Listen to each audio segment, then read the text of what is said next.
اعوذ باللہ من الشیطان الرجیم بسم اللہ الرحمن الرحیم عن عبد اللہ بن حنظلہ غسیل الملائکہ قال قال رسول اللہ صلی اللہ علیہ وسلم درہم رضوان یأکلہ الرجل وهو يعلم اشد من 36 زنیۃ رواہ احمد والدارقطنی وروى البیہقی فی شعب الایمان عن ابن عباس وزاد قال من نبت لحمہ من السحت فالنار اولی بہ۔ حضرت عبداللہ ابن حنظلہ سے روایت ہے، جنہیں غسیل الملائکہ بھی کہا جاتا ہے، فرماتے ہیں کہ میرے آقا جی اعلیٰ نبی علیہ الصلوۃ والسلام نے ارشاد فرمایا کہ سود کا 1 درہم جو جانتے ہوئے انسان کھائے، جان بوجھ کے جو بندہ 1 درہم سود کا کھائے، وہ 36 مرتبہ زنا کرنے سے بھی بدتر ہے۔ اور اس کو امام احمد نے، امام دارقطنی نے نقل کیا، اور امام بہقی نے شعب الایمان میں یہ زیادہ کیا کہ ابن عباس سے روایت ہے کہ وہاں یہ زیادتی ہے کہ فرمایا جس کا گوشت حرام سے ہوگا ہو تو آگ اس سے بہت زیادہ قریب ہوگی۔ اس حدیث پاک میں مطلقاً بتایا گیا کہ 36 مرتبہ بدکاری کرنے کے اس سے بدتر ہے۔ اچھا، اب یہ بدکاری عام کسی عورت کے ساتھ نہیں، وہ کس کے ساتھ؟ عن ابی ہریرہ قال قال رسول اللہ صلی اللہ علیہ وسلم ربا 70 جزءا ایسرهما ان ينكح الرجل امه۔ حضرت سیدنا ابو ہریرہ رضی اللہ تعالیٰ عنہ سے روایت ہے، وہ فرماتے ہیں کہ رسول اللہ صلی اللہ علیہ وسلم نے فرمایا سود کے 70 حصے ہیں، یعنی 70 گناہ ہیں اس کے، اور ان میں سے کم ترین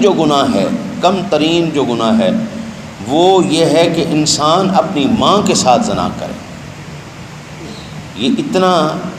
گھٹیا ترین عمل ہے، اتنا کبھی ترین عمل ہے کہ اللہ اور اس کے رسول کے ساتھ ڈائریکٹ اعلان جنگ ہو گیا۔ اور کوئی گناہ ڈائریکٹ اللہ سے جنگ نہیں ہے، اللہ رسول سے جنگ نہیں، لیکن سود ایک ایسا غلیظ گناہ ہے جو سیدھا کا سیدھا ہی اللہ رسول کے ساتھ ہی جنگ شروع ہو گئی۔ اور آقا جی نے فرمایا کہ جو حرام سے ہوگا، ظاہر بات ہے جو ہم کھاتے ہیں وہی ہمارے جسم کا حصہ بنتا ہے نا جی۔ ہم روٹی کھائیں، سالن کھائیں، جو بھی کھائیں پئیں، وہ ہمارے جسم کا حصہ بنتا ہے، خون بنتا ہے، پٹھے بنتے ہیں، ہڈیاں بنتی ہیں۔ تو جو حرام سے بنا ہوگا، تو سب سے پہلی بات حرام خور کا، جو حرام سے جسم اگا ہوا ہے، وہ جتنی مرضی دعائیں کرتا رہے، عبادتیں کرتا رہے، اس کی کوئی عبادت قبول ہی کوئی نہیں۔ اللہ تعالیٰ معاف کرے، میں ایک موٹی سی مثال دیتا ہوں۔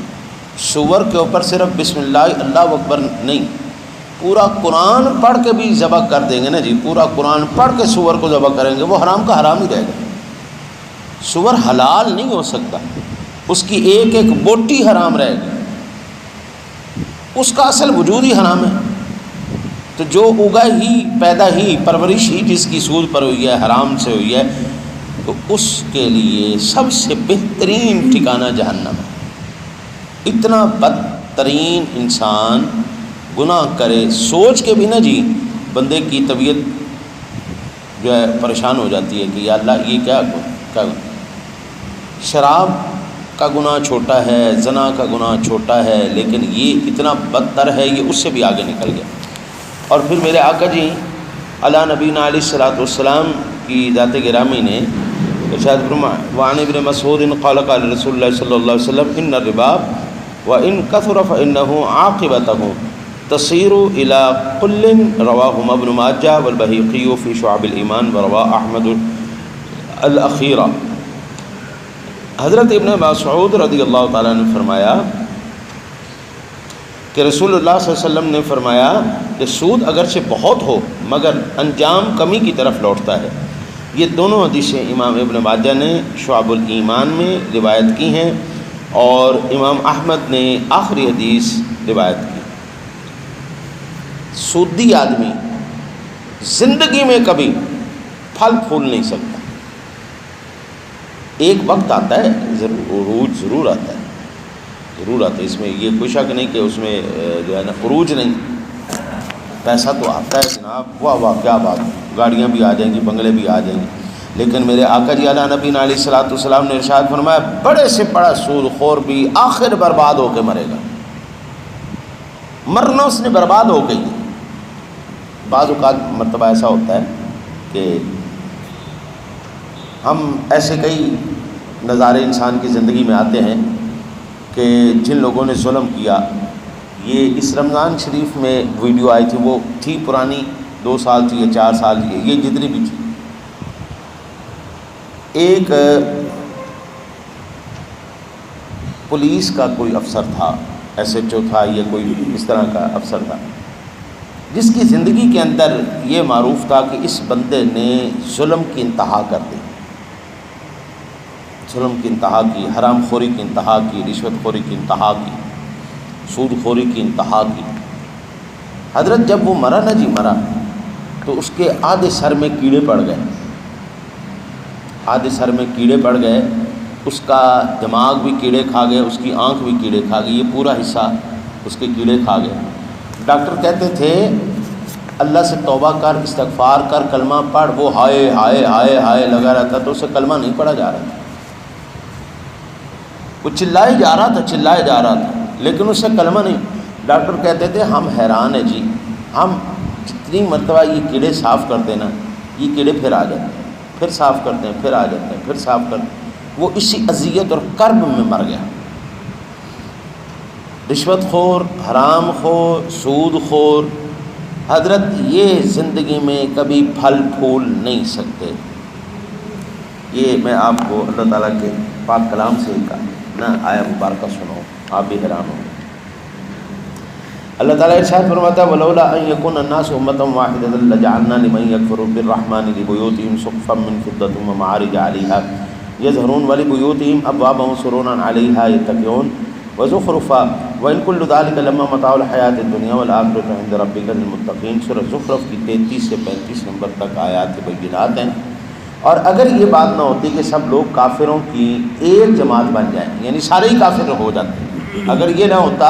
کہ سارے ہی کافر ہو جاتے، تو ہم ضرور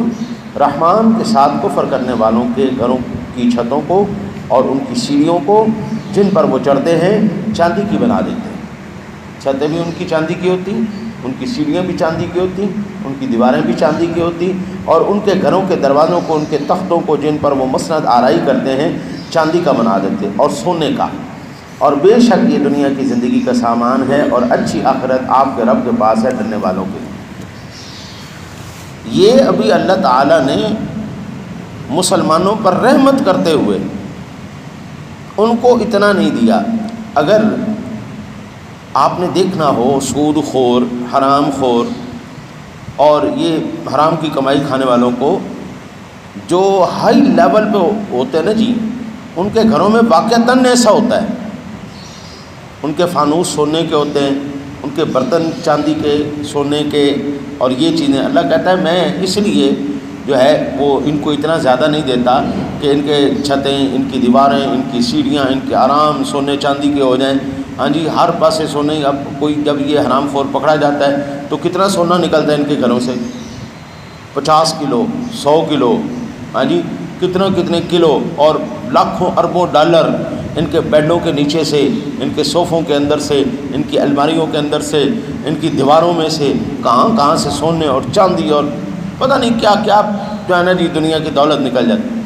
اللہ ارشاد فرماتا ہے کہ اگر یہ نہ ہوتا کہ سارے کافر ہو جاتے ہیں، مسلمان بھی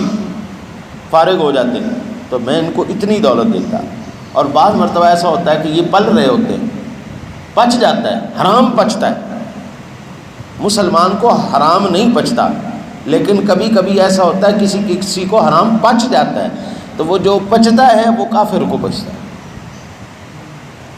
حلالی کو یا مسلمان کو نہیں پچے گا۔ مسلمان حرام کھائے گا یا بیمار ہو جائے گا یا نکل جائے گا، وہ کسی کا حق نہیں کھا سکتا، وہ رکھ نہیں سکتا، کافر کو پچ جاتا ہے۔ اس کی وجہ یہ ہے، میرے آقا جی علیہ الصلوۃ والسلام نے فرمایا الدنیا سجن المؤمن و جنت الکافر۔ الدنیا سجن المؤمن، دنیا مومن کے لیے قید خانہ ہے اور کافر کے لیے جنت ہے۔ تو ظاہری بات ہے جنت میں تو ساری نعمتیں ہوں گی نا، حوریں بھی ہوں گی، غلمان بھی ہوں گے،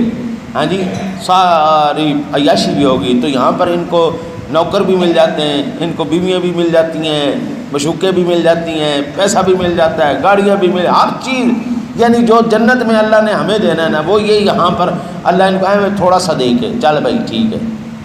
بعد ساری زندگی سردہ مردہ رہ جائے۔ اور مسلمانوں کو یہ نہیں کہ بھوکا مار دیا ننگا بٹھا دیا، نہیں، اللہ دیتا ہے مسلمانوں کو، لیکن ہر وقت مصیبت میں، پریشانی میں، دکھ میں، تکلیف میں رکھتا ہے تاکہ ان کے گناہ جھڑتے رہیں۔ اور مرنے سے پہلے تھوڑا سا سخت بیمار کر کے اللہ لے جاتا ہے تاکہ جڑے گناہ رہ گئے نے وہ بھی جھڑ جان تو پکا صاف ستھرا ہو کے تو جائے، ہاں جاتے ہی سیدھا جنت میں جائے۔ تو یہ ایک تو یہ جو ہے نا جی وجہ ہوتی ہے ہمارے۔ دوسری ایک اور چیز، میرے آقا جی علیہ الصلوۃ والسلام نے فرمایا جو فرض نماز کے بعد فوراً آیت الکرسی پڑھتا ہے نا جی، اس کے اور جنت کے درمیان میں کوئی فاصلہ نہیں، ادھر سے آنکھیں بند ہونی ادھر سے اللہ اس کو جنت دے۔ نماز کے بعد ذکر کیا کریں، یہ پڑھا کریں، حرام خوریوں سے بچ جائیں، سود سے بچ جائیں، انشاءاللہ تعالی العزیز مرنے سے پہلے اللہ تمہارے سارے گناہوں کو ختم کر دے گا، کچھ سزا دے کے، کچھ نیکی کے بدلے میں، کچھ اپنے فضل سے، اور مرنے کے بعد انشاءاللہ ہمیں جنت عطا فرمائے گا۔ اللہ سے دعا اللہ آپ کو مجھے عمل کی توفیق عطا فرمائے۔